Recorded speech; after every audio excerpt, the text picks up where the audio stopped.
Hello, everyone. Thank you for tuning in. I am Jay Lee. This is JLeesCorner. This is our review for Love After Lockup Season 3, Episode 21. Let's just get into the foolishness of it all.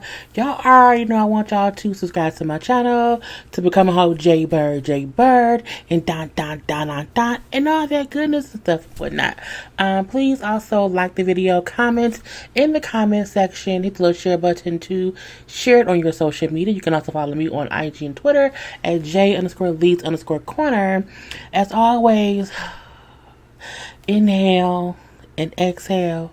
Okay, remember to relax, to relate, to release, okay, and center yourself and anyone around you. Boom, let's get started. Okay, so we got a couple, well, it's like one news story that we don't care about, and I don't know who said, put this person on here.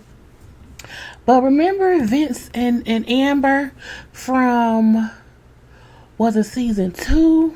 Girl, I don't know. They didn't broke up to 3 seasons. It's just, I can't remember. But they was real creepy when we seen them before, okay? Even though they're around the same age or whatever, something was wrong with the both of them, okay? And it was just awkwardly uncomfortable the whole time they was on the screen. But Amber is back, okay? Amber's back or whatever. She brings up how she has not dated anybody since her and Vince stopped talking 8 months ago. Again, they were a very awkward couple or whatever. You know, we found out on the show that she was only with him for the money, okay? Her mama, her, and her girlfriend, wifey, puppy kind of made her talk to Vince to get money so that when they got out, they would all have some money, because her mama and her girlfriend, wifey, puppy is also in jail, okay? So she was the first one to get out. So they say, you know, put your cooch to use and get some money from that man or whatever. But it did not work out. Fine. Now her mama been in there for 5 years.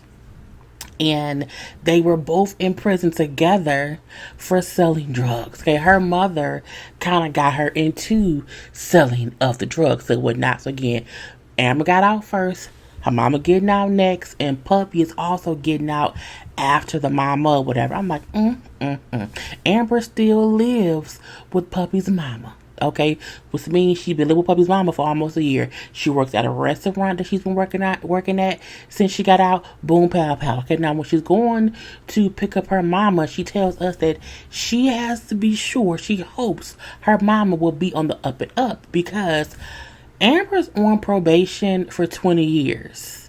Amber is only 34. Yes, she's only 34. And so she would be on probation until she's in her 50s. That's 20 years of probation. You know, probation, you can't really fuck up on probation for 20 girl. But I mean, would you rather be on probation for 20, 30 years? You know, for 20 years on the outside, or in prison for 20 years? I guess being on the outside is easier. But damn, that's a lot of time or whatever. Anyway, her mama get out with her mom at. Boom. I think her mama name was Monica. They look like they could be sisters. You know, her mom does not look like, you know, I'm saying her mama looks great to have been in prison a few times. Now, both Puppy and her mama both look better now than they did when they first went in. But mama out, and they had lunch. They was happy to get out. Hug, kiss, happy. But then they had lunch or whatever, eating and whatnot. And I'm like, oh, so you couldn't keep talking to Vince, because you know that plan was for you to talk to him, get that money so that we had money when we got out of it, because we like having good things. We like having money. That was our plan. And I'm like, you ain't been out but a couple hours. Like, I mean, you want a girl, have you talked to Vince? I'm like, the mama want her to still try to sell that cooch to get some more money. But Aaron, like, you know, I haven't talked to him. I couldn't do it. He was too awkward. I wasn't with it. I'm saying I'm fine working my job, getting a paycheck or whatever, and not going back to prison. I feel like her mama is going to get her in some trouble again. Amber, leave your mama alone. Send her on by her way and let her do her. Because, again, you have 20 years of probation to worry about. Don't let her ruin it. Don't do that. Next up, we have Brittany. Yep, I have Brittany's cartoon picture because, again, I wanted to do cartoon pictures for some people. We hadn't seen Amber before. But Brittany is on her way to see her mama. Okay, her mom she lost the apartment. Okay, and she's now living in a motel. Okay, and Brittany brings up at the same motel that she lived at when she was 12, 13, 14, when she was fucking that grown ass, nasty ass man who is the father to her children. Because remember, Brittany had kids as a teenager with a grown ass man. Anyway, with the grown ass man had Brittany at the same motel back in the day, drinking, drugging, sexing, and soliciting and all those things that come into child trafficking or whatever. Okay, so again, I just it's a bad feeling me being like, it's just bad memories of me being here. It's gonna trigger me, but I have to go give my mama some food because again, my mama's suffering and whatnot. So we see her mama, who looks different. Okay, I'm gonna give you the before and the after. Okay, so the mama before, take down little Brittany. Little Brittany. The mama before, and after. The mom has lost weight, and when I first seen her, I was like, oh, her hair looks healthy, her skin looks a bit healthy, her nose doesn't look burnt off. Okay, she looks good. I thought that at first, okay, but then when Brittany mentioned, people usually lose weight this fast because they doing a lot of drugs, I'm like, oh, okay. So even though she looks better, it's not a good better. She doing that much in drugs or whatever. And Brittany brings up, like, every time I try to let you back in my life, you fuck it up. You always do something dumb or whatever. Because said, I can't help you if you keep fucking up, because it's going to trigger me. And I ain't got time to be spiraling dealing with you. Okay? And the mama will help me. Help me, because I feel alone, like no one cares about me, and woe is me. And I feel like Brittany has done things to attempt to help the mama, but the mama keep backsliding and getting high, okay? And Brittany points like, okay, if you want me to help you, you need to get off the pain pills. Okay, you need to get off the pain pills. Off the pain pills, because I know for a fact that you are on some synthetic heroin. I'm like, synthetic heroin? They got.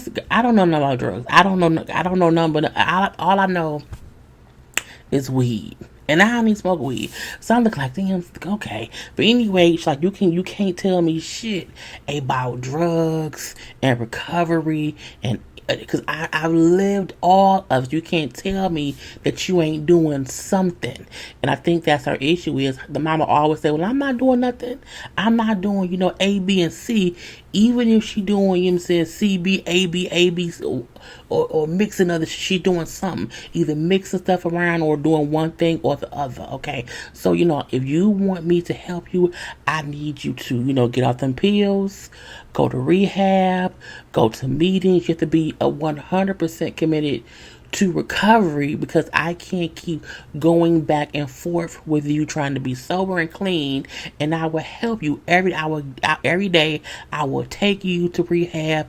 I will take you to your meetings or whatever, but you have to want to do it. And I'm like, okay, well, that's one thing. So they kind of agree for her to help her, but she also brings up, I have to leave because you have to start getting better first. And I'm like, well, at least stay and help her. But I mean, Brittany's doing the best she can, but I feel like her mom needs some professional help. And y'all know my favorite, Sean and Destiny. Well, they both get on my nerves. They both get on my nerves, but I like saying their name. Sean and Destiny. I don't know why I say her name like that. Anyway, so Destiny still don't want to talk to Sean. She don't want him to know where she at. She has blocked his number so he can't get in touch with her or whatever. And she tells us, sister, like, if he call like this, I don't want to talk to him. Don't you talk to him either. Leave it be. Let me be by my damn stuff, whatever. She brings up how because she has court in the next few days, and because she feels as if I'm going back to prison, so I'm not gonna worry about him. I'm gonna do me. I'm saying I need to live each day like it's my last, because again, I'm going back to prison. Now when I get back to prison, when I'm locked up, I'll call him then. I'll be sure to call him then, because I know he will take care of me. And the sister, like, I feel like she needs to just figure out what she wants to do versus, not really wanting to leave him alone, but you took his credit card or whatever. You need to figure out what your next move is. She said, or she could just spend all his money, cash out, backs out the credit card or whatever, and keep his car. I'm like, what kind of fucking sister is you, girl? It's a whole scam on both ends. So Sean back in Vegas, He's still trying to figure out where she at. He's still missing. Oh, I miss Destiny. I love her so. I want to be with her so much. Oh my God, I need to figure out what's going on because she may be pregnant. She may not be pregnant. Something could have happened. Anything could be wrong. And I just need to know why she is not returning my phone calls or answering my call because she ghosted you, dummy. Anyway, he then is at this job talking to a different coworker, a black guy this time or whatever, about what's going on with Destiny. And the friend or the coworker know Sean's a whole fucking fool. He's like, well, maybe you should, try to maybe look at her social media. Maybe the social media account can show you where she could be. Well, she don't have no social media. She's not on social media. He was like, you think she ain't on social media? He's like, no, I think her sister has a Facebook page. He goes to the sister's Facebook page, I guess, and look up the names. He then see a page with Destiny's picture and her first name, a different last name. He like, well, this is her, but that's not her last name or whatever. He looks at the page and it's different pictures of her with different guys. And like for the past maybe 3 or 4 years or whatever, it's her with 2 separate guys. Like one was in 2017, one was like, earlier, was like the year before. And each time she was announcing being engaged to each of these different men or whatever. And now she's engaged to him. And so he's like, maybe that's what she do. She go from person to person, getting engaged, getting their money, and then leave it. I said, oh, no, you don't say. You don't think. You spend all this money on her, and you're just now assuming that she possibly is using you for your money. I'm like, oh, dumb E. Okay, anyway, the friend, co-worker, like, it looks like, she gets engaged to different men, then moves on. Okay, but we told you that before. We told you so or whatever. And Sean, like, maybe she did do that to me. Yes, she did. Now he called the sister. The sister does not answer. We see her like, oh, this is Sean calling, and then don't answer it. Block his number like I blocked his number. And so she doesn't answer. And Sean like, oh, I think they must be on it together. It's a whole plot. Now I'm questioning everything. I'm like, oh, now, girl. Again, Sean deserves whatever Destiny gives him. Okay, all the strife he can afford or not afford. Next, we see one of our favorite throuples. Okay, well, not throuple because now it's a twosome, but Sean and Lacey. Okay, Sean and Lacey is at the house. We see Lacey in the house with the kids. I don't know, give them juice boxes or whatever. Sean is out back with his friend, who we seen on the first season they was on, because he was the guy telling Shane, girl, was I saying Sean? Shane. I was telling Shane how he should be honest with Lacey about cheating or whatever. So now he's like, I don't cheat no more. I don't drink anymore because again, when I drunk the last time, I got drunk and cheated. I'm like, no, you just fucked somebody else. You may have been drunk. I'm not saying that you was not drunk, but you can't stop blaming it on the liquor or whatever. So, they chit chat now back or whatever, about how life was good now. They was pregnant with triplets, but lost 2, so now it's just the 1. But things are better. Things are better because John is not around. And the said friend then say, if you come back around, I'll fuck him up. I'm looking like, sir, go. I think John probably has like drug addict strength. So I might leave him be because he may be dangerous. But I'm like, why can't Shane beat him up? Why? Maybe he may be the muscle. Friend may be the muscle. We're gonna leave that be. But at first I wasn't listening to what they were saying too much. But then I heard them mention John, and I'm like, okay, chit chat. Then I started hearing like shark killer music, like a Jaws type dun dun dun dun dun dun dun dun. And I'm like, what the fuck is going on? And we see that Joanne, honey, is out of jail. I say, first of all, he looked like a human shark. If a shark became a human and from the water to the beach, to the shore of the beach or whatever, it will look like him. I was like, he looked like a shark becoming a human. Like, yep, about to eat some humans. I'm like, first of all, Sean is gonna be trouble. She looked like he just ready to fuck some shit up. And Shane don't even see it coming. I'm like, oh, poor Shane. We then see the weird threesome of it all. Okay. We have, Malcolm, Michael, Sarah, and them. Because Michael got at least 3 women sitting around somewhere, but I don't know. So Sarah and Malcolm is at our house. And Malcolm is up making bacon and coffee. I'm like, who makes just bacon in the morning? Like, just bacon? Not no eggs, not no hash brown, not a bagel, not nothing. It's bacon and coffee. I was like, that's just weird. It made me feel like girl, I'm like, just bacon in a skillet. No bread, no, not even a bacon, egg, and cheese sandwich. Not nothing. But y'all know I feel like, you know what I'm saying, he got the doggy love. I swear, Malcolm sounds like Gangsta off Boondocks. He really does, or whatever. Anyway, Sarah is getting up because her and Michael have court this morning or whatever. So I guess he was trying to make her some quick food to go. But I mean, where's the bread? Just at least give her a bacon and cheese sandwich. Ain't no ham, no nothing. I was like, he just making bacon. And then she like, I gotta go. I don't want no bacon. I'm looking like, cause he ain't make nothing else with it. Black man making a white woman just bacon. It seemed racist. I don't know, I'm playing. Anyway, so Sarah, like, me and Michael wants a divorce, but we have all these issues. We can't get it together. When you can't get it together, that's the main reason to push the divorce. I feel like they not pushing for the divorce. They pushing for the custody of the kid situation. Get divorced. Y'all, she got a boyfriend. He got 5 girlfriends.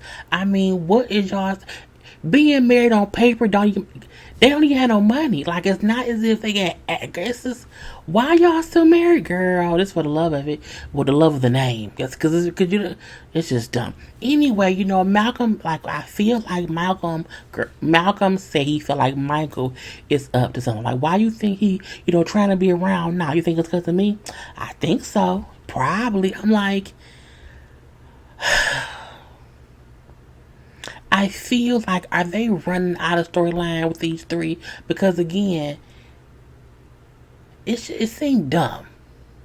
Seems a bit dumb. I'm gonna leave it there, okay? So we then see she gets to the courthouse. Now, first of all, I should have got a picture, but she was dressed like halfway for court, halfway for yoga. Like the top half was like a little button-up shirt that was open, and some leggings and some sneakers. But I'm like, okay, I mean, but I guess if you're a young mother of 2 kids, you're not gonna come to court dressed all up or whatever. You're gonna come dressed comfy. But I'm not. You could have at least wore some nice pants, okay, not leggings. You don't wear leggings to court.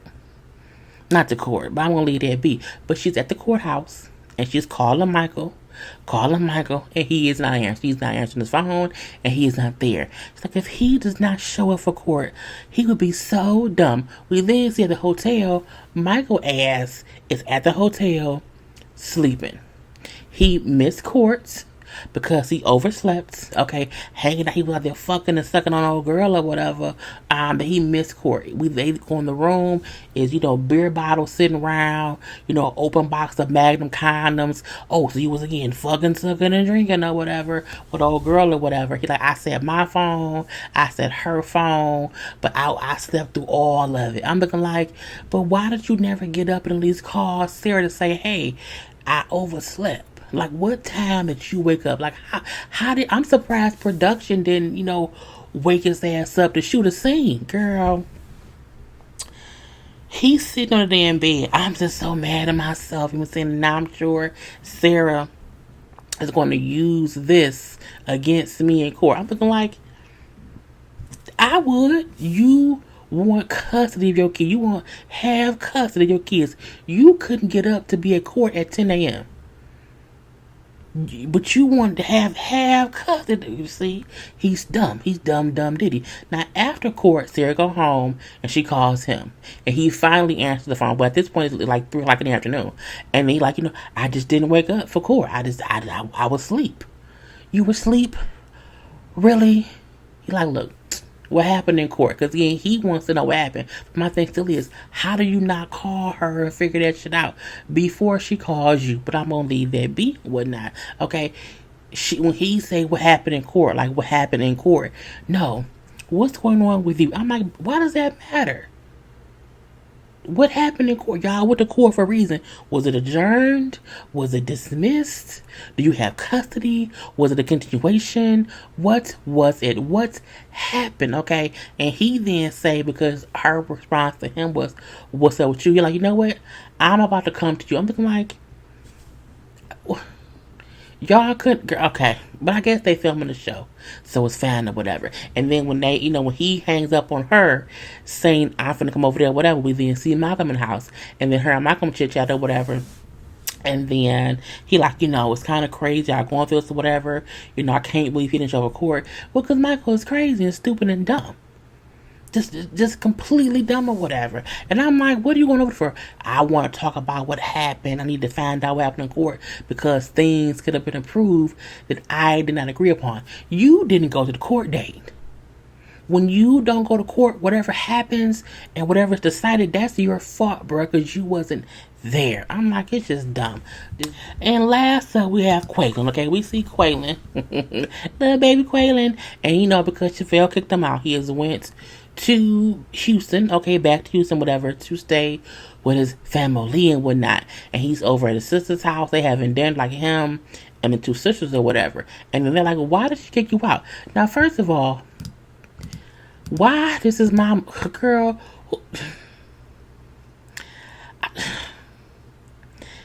First, girl, it's like a worse Mr. Glass haircut. I'm like, what is going on? Like, does no one have a good weave in Houston? Why is the part on the side like that? I'm like, I just don't like it. I don't like it. I'm like, what in the temptation hell is going on here? It's like a Smokey Robinson temptation wig. I'm like, what is going on here? Now the sister weave, the girl, it's the edges for me. Okay, it's the weird ass, crunchy ass edges, and then the blood red middle part. I'm like, it's just too much. Anyway, he's sitting up there. Okay, talking to the mom and the sister. The other sister there too, but we ain't gonna show her. But again, they're like, why did she put you out? Well, she think I cheated. You know what I'm saying? She read some messages or whatever. And, we argued about the messages and then she put me out. And he's like, but I did not cheat. Okay, the girl, Chi-Town, is someone I met on Facebook. Okay, I have not met her in person. But we chit-chat and talk to each other. We confide in each other. We say what our hopes and our dreams are. And I'm like, it sounds like you are emotionally connecting yourself to somebody else, even though you have not seen and talked to her, but you having these deep conversations with someone that you met on Facebook or whatever. But his thing was like, I told her I got a woman. I told her I'm with Chevelle and Chevelle, so I want to be with. So it wasn't as if I was lying. We was really just, just friends. I'm like, bruh, no. You still hit it. Okay, let's be you still hear this newly furnished friendship. Okay, with Chi-Town, and who named someone Chi-Town is what you call a mistress. You put a random name in there that's a address, a location, a person, place, or thing. You do that so that no one knows who or what is Chi-Town. Because Chi-Town could be a dude named Chi-Town. Her name ain't Chi-Town. I bet you that. Anyway, so they chit-chat or whatever, and the sister then brings up how he needs to stop worrying about Chevelle, because again, he keeps saying like, I was not cheating, I tried to convince Chevelle of that or whatever, and I'm going to keep trying to fix things with her. So the sister doesn't like Chevelle, okay? And she's like, I don't get, again, why you keep going back and forth to her. And then at that point, all hell broke loose. He gets upset, okay, because as he say, y'all did not write and come visit me on any consistent base. Like, y'all did for me, yeah, but y'all were not consistent with the communication with me, okay? And that affected me. But Chevelle, for the whole 2 years, came and seen me every week, and she would, call me, or I would call her and talk to her, whatever. She would send me letters, so she was in communication with me all the time, okay? And y'all did not do that. The sister said, nobody told you to go out and rob somebody and go to jail, okay? So you can't be acting as if only your life, got messed up, whatever, because he said how they weren't consistent in his life, and she's like, our life wasn't consistent out here either. I'm saying we had things going on or whatever. The baby sister then bring up how, well, she might not have been there, for you, sending letters or whatnot, but she sent you money that you needed. I don't care about that money. And she then said, but you cared about it then. You're saying that now because you're out, but when you needed things, that money did help you. So don't act as if she did not do anything. And he like, I'm not saying she did nothing. What I'm saying is at some point she stopped talking and communicating with me or whatever.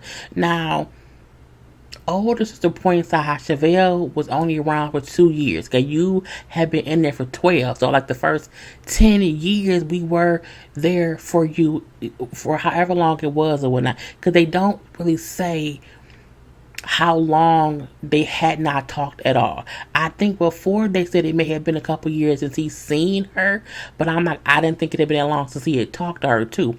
It's kind of weird, okay? And as he's fussing about how Chevelle was there for him, whatever, she wasn't there for 2 years. She bought your heart. And she paid for your heart. And he's like, no, she invested time in me when you wasn't there. Girl, they fussing back and forth. She done stood up. He done stood up. I'm looking like, sit down. I don't do that, whatever. Because they're both pissed. She pissed because she feels as if he's blaming me for not being there. And he's pissed because she's basically dissing Chevelle, who was there. And I feel like the sisters and the mama need to stop making it as if Chevelle did something wrong by being there. You know what I'm saying? While Chevelle is very fucking bothersome or whatever, but at the same time, she was there, so they can't be upset that he cares for her. Like, her being around don't mean they can't still be his family. It's so fucking weird or whatever. So he then go outside. He pissed. You wasn't there. He cussing, fussing, knocking shit over. You wasn't there. You know what I'm saying? For years, she didn't talk to me. For years. You then see he more hurt than anything else. And when she see he hurt, she then get upset because she like, I can admit I fell off. You know what I'm saying? I wasn't there for him and I should have been, and it makes me feel bad. So they're both acting from hurt places. And she hurt because she let him down. He hurt because he felt, abandoned or whatever. But I mean, as she said, no one told you to go rob somebody and go to jail. That was on you. And you was on for 12 whole. People realize when you in prison for 12 whole years, people may not be able to talk to you all the time for them whole 12. It may be a month, or you may not hear from me because I just forgot to write back. I'm sorry. You know what I'm saying? So again, it's a whole, back and forth thing or whatnot. You know what I'm saying? And she like, I just hope that, if you were to lose your whole family, I'm just like, am I okay with Chevelle being a person who will be there for him? I just wonder if she would really be there. And he like, I'm just trying to really work on getting her back in my life because I want to be with Chevelle. I'm like, girl, I guess so. And that's how I went off. Girl, they a mess because you wasn't there for me. You wasn't talking to me. You wasn't consistent with me. I'm like, he is mad. And if my brother was breaking shit in my house, girl, it could be a whole fucking fight. Anyway, I'm done. Peace.